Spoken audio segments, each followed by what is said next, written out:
Hello everyone, welcome to Unreal Engine 4 Basics. This is a request from a subscriber. So he wanted to know how to load different maps each time you play the game. So when you first play the game, it should load map 1, then you quit the game and load the game again.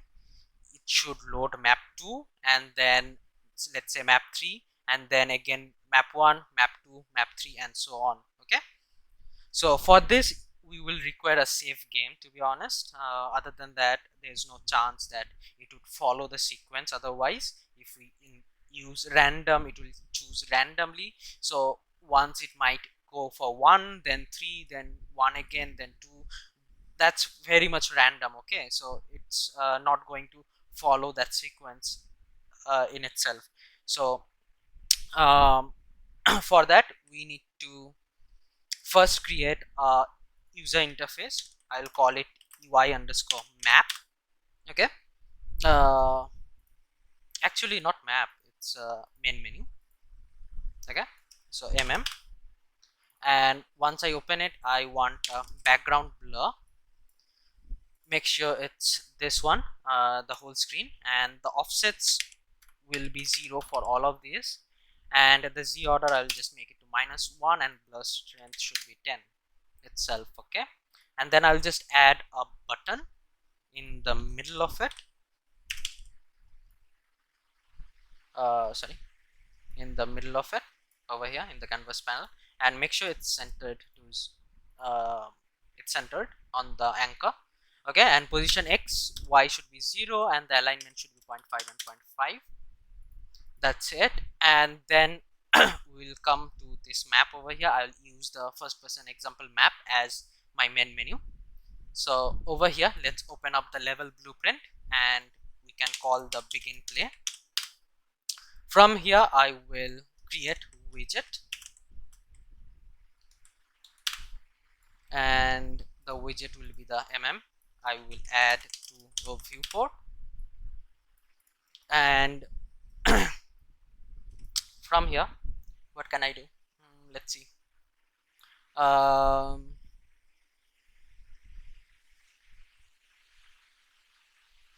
Let's see.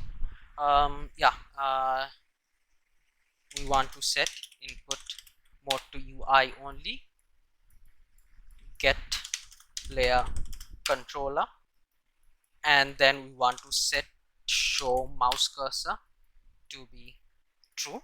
Okay, so once I play this, now it comes to this, and this is the button I have to press to open the menu. Also, yeah, let's solve it first, then I will show you guys something else. Then we need a save game. So right click, go to blueprint class, under all classes type in save game. Okay, and then create it. We'll call it sg underscore level, and it could be multiple levels, so I'm just going to make an integer variable. So level load, and this one would be an integer. By default it is set to 0, which is fine. And then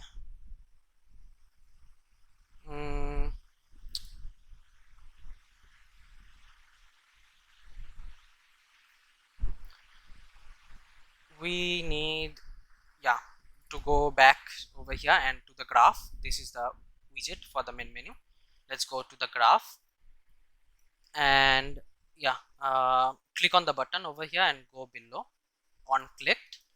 We want to do something from this part, but also before this we need the save game check. So let's check, does save game exist. So we need a slot name over here. I'll just call it for main menu, and I'll promote this to a variable, compile it and make sure that the slot name has in it.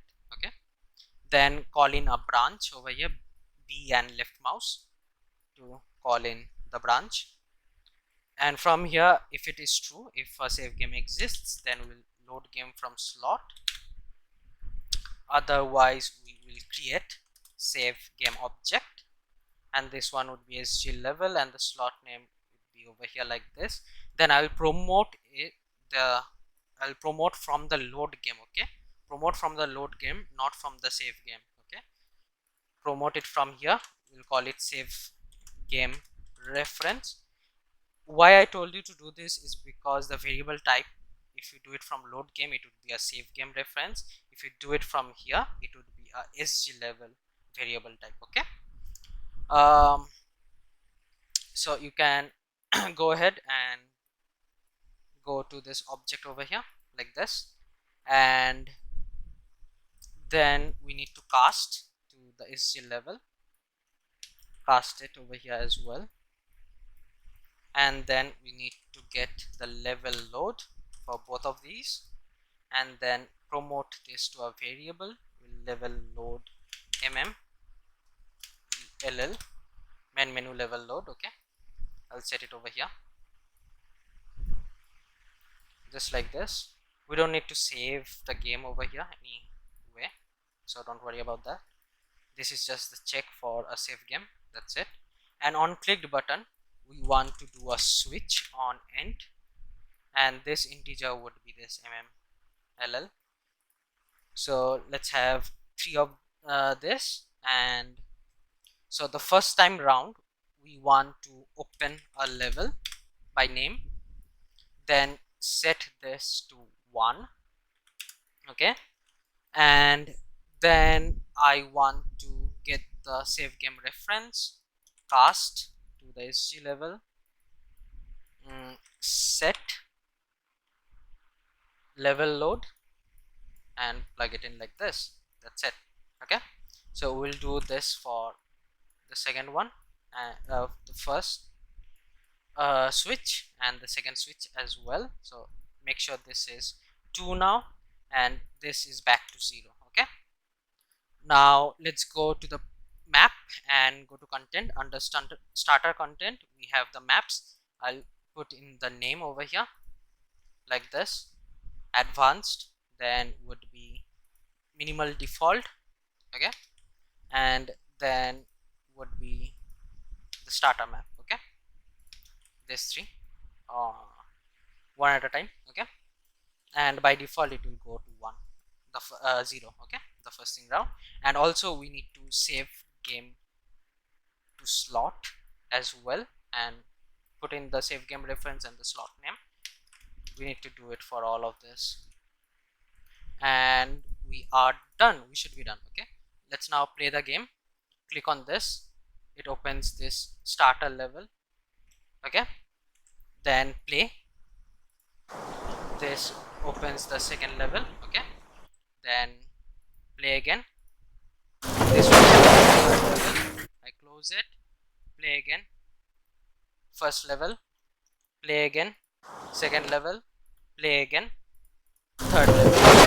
So it continues like this, and it will always continue like this. Okay, first level, then second level, then third level, and then reset to the first one again. Okay, so it's very simple. I hope you understood this. If you did not, you can always reach out to me in my Discord server. Okay, thank you. I'll see you guys in the next lesson.